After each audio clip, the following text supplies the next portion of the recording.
Learn with Nagaan siniif haa ta'u akkam jirtu ana buleessi keessan lammiidhaan ammoo siniif qabadhee kana dhufe kutaa 11ffaa akkamittiin sekshinii kireetii gochuu dandeenya kan jiru ilaallaa jechuudha. Jalqabaa kutaa tokkotti kaasee hanga 11tti waan baay'ee hubattanitti tolee yaada. Beginner irraa gara intermediate waan seetan jedhanii namana.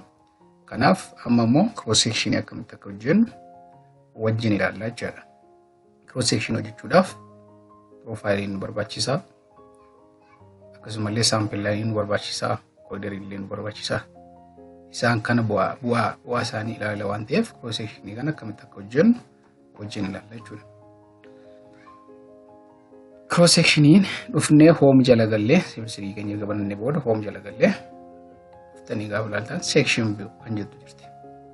Section view jettu kana uftanii kun ishee kana section view kan jettu kana browse gaafa goonu section view gaanu kana nu fidaa jechuudha. Wantoota afur kana nu fidaa tokko create multiple view cross section yookaan sample line wata sila hojjenne interval 20 hojjennu hundumaaf al takkatti naa hojjennu jechuu barbaanne create multiple view jenna jechuudha. Yoo create section view tokkoon hojjechuu barbaanne immoo fakkeenyaaf stationii wayii irratti cross section hojjechuu barbaanne create section view kan jedhu fayyadamna jechuudha. Akkasumallee project object to multiple section view object ta'e tokko point ta'uu danda'a yookaan immoo object polyline ta'e tokko gara multiple section view hunduma isaa irratti akka distributor barbaanne kana fayyadamna. Tokkotti yoo barbaanne immoo project object to section view kan jedhu irratti fayyadamna jechuudha. Fakkeenyaaf AutoCAD point ta'uu danda'a, solid polyline ta'uu danda'a, akkasumallee block object ta'uu danda'a. Isaan kana gara section view keenyatti fudhachuu barbaanne tokko faarratti fudhachuu barbaanne project object to section view jenna. Block tokko gara multiple section view illee fudhachuu ni danda'ama jechuudha. So kanaaf amma nuti section create gochuudhaaf create multiple section and create section view kan jedhu fayyadamna jechuudha. Create section view tokko qofa create goonee haa ilaallu jalqaba. Create section view jenna jechuudha. Isaan booddee create section gaafa jennu boxii kana fakkaatu nu dhufa. Alignment keenya nu gaafata. Alignment tuudha. Sample line keenya nu gaafata. Sample line keenya sample SL collection waan jenne irraa akkasumallee sample line tokko qofa uumaa irra waan ta'eef sample line meeqa irratti akka uumu nu gaafata. Kana keessaa tokko irratti okay jenna jechuudha. Amma fakkeenyaaf 100 irratti naaf hin jedhee then cross section ichi maqaan isaa maal jedhama yoo jedhe sti naan jedhee na gaafateera. Cross section mesh waan jedhee description irra rakkoon qabu style keenya dhawni road section isa jota sabut next gaafa jennu offset range nu gaafata. Offset range keenya 15 haa ta'u yoo barbaanne hir'isuus dabaluus ni dandeenya jechuudha. Fakkeenyaaf 12 gochuu ni dandeenya. 12 illee gochuu dandeenya. Center line irraa hammam akka inni fagaatu jechuudha. Center line keenya irraati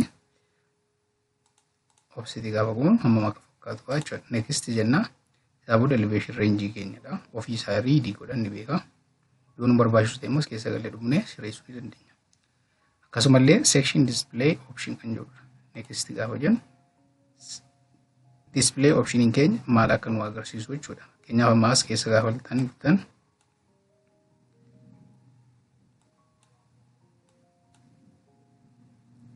hojii ground level surface keenya jira, corridor keenya jira, corridor top surface keenya jira.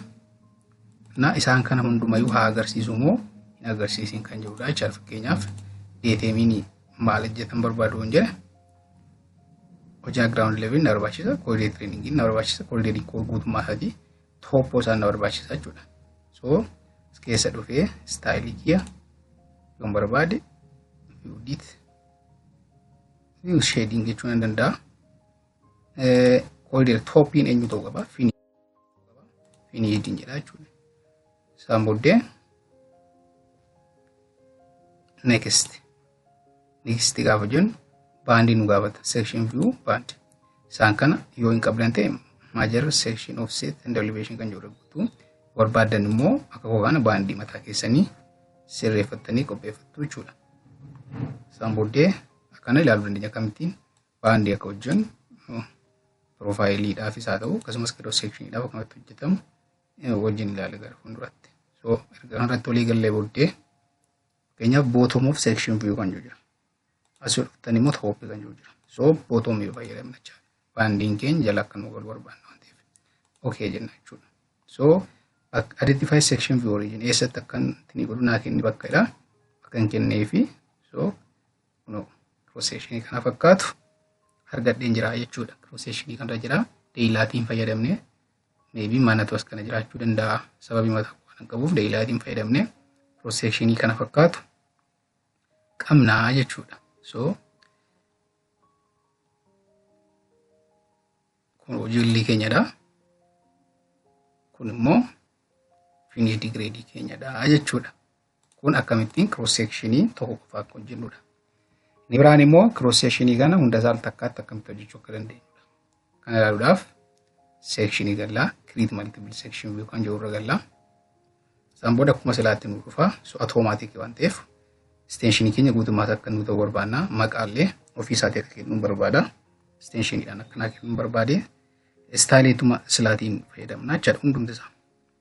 Dhufnee isaan kana filachuun section placement keenya akkamitti akka nu ta'u. Inni kun fakkeenyaaf pileenii fi keenya qopheessinee qabna yoo ta'e as keessa gashina. Fakkeenyaaf as keessatti qopheessee kanaan dura kan jiru yoo jiraate templateii koo keessattaan product templatein qabu waan ta'e draftii kan jedhu kan irratti okay jennee kanatti lakkanaa ta'uudhaaf eeyyama kenneefi jechuudha. Isaan booda next jira. Isaan booddee akkuma amma range offset keenya sirreessuu ni dandeenya jechuudha. Sila 12 jennee steema immoo 15 jennaa 15 jennaa jechuudha. So kana erga walii galle booda next jenna. Ammas next jenna. So akkuma silaa fakkeenyaaf taayitimii maannaa barbaadu yoo jedhe neessa kana akkuma silaa akkuma isin toletti shades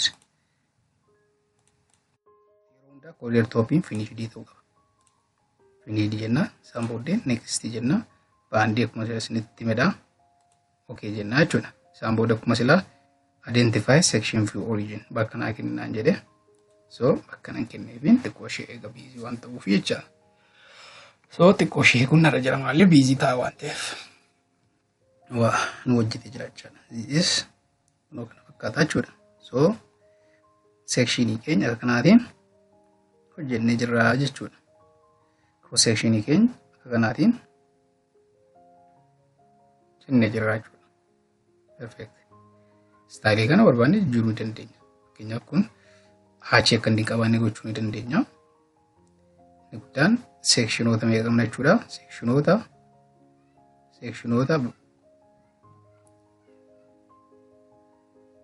hanga 160tti nu hojjetee jira jechuudha.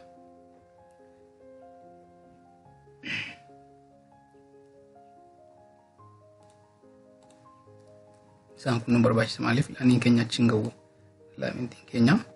So sectionoota kana data kanaatiin cross section keenya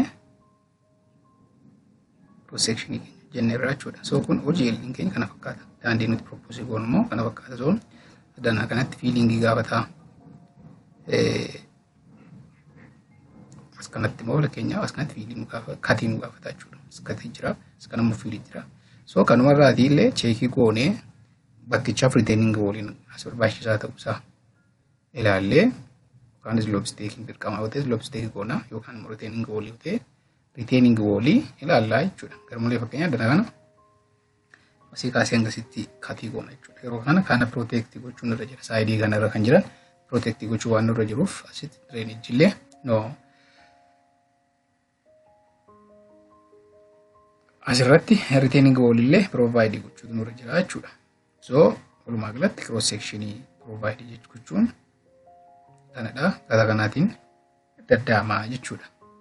Amma yoonaatti sirriitti hubattanitti yoo ta'e sirriitti na hordoftanitti yoo ta'e dhuguma isin sirriitti hubattanitti jennee yaada. Amma danda'e hubachiisuuf suuta deemee yaaleera. Namoonni gaaffii qabaatan yoo jiraattan immoo koomentii irratti na gaafachuu dandeessu. karaa barbaadanii yookaan immoo telegiraamii learn with lammi kan jiru telegram channel jira. Telegram channel irratti illee banaadha namni hundumtuu gaafachuu kan danda'udha. Achirra jira civil 3D software illee achirra jira software barbaachisoo ta'an fi ammayyaa'oo ta'an yeroo wajjin kan deeman achirratti nan gadhiisa achirra jira achirratti wal argina jechuudha. Akkasumas YouTube channel jalatti commenti gochuudhaan gaaffii yoo qabaattan gaaffii keessan wajjin mari'achuu ni dandeenya jechuudha. Isin deebisuuf na yaala. Fakkeenyaaf addana dhuftan ulaaltan cross sectioning ko 76 kanaaf lamaan isaa wal irra bu'uu hin danda'u. So dhufees keessan gala cross section dhufne right click section view property gallee dhufne baandii keessa gallee jechuudha. Baandii keessa galleeti sirreessina. As lafaan isaayyuu corridor waan jedhuuf tokko corridor top surface ta'uu qaba jechuudha. So amma garaagara ta'a. Yes. So dome sadi torbacha so dome furjaa tokkodha jechuudha. So cross section provide gochuu jechuun kana fakkaata.